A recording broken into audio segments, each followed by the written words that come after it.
Gun control has never been about safety. It's about control.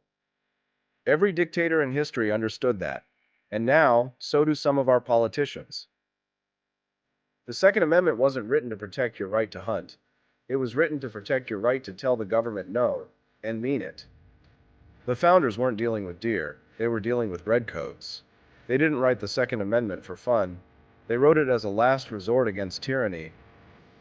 When a politician jokes, "You'd need an F-15 to beat the government," they're not being clever, they're being dangerous. That's the mindset of someone who sees you as a subject, not a citizen. And the truth is, it doesn't take fighter jets to bring down a regime. It takes courage, unity, and resolve.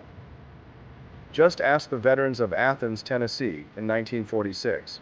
They came home from World War II, found their election stolen, their people abused, and their government corrupt. So they stood up with rifles and restored democracy. I'm working on a documentary about that exact story, because we need to remember it. The Second Amendment isn't about fantasy rebellion. It's a real safeguard against real threats, from foreign enemies and domestic tyrants alike. A disarmed population is a compliant one. That's why they want your guns, and that's exactly why we can't give them up. You think modern Americans would have the guts to do what the Battle of Athens veterans did in 1946?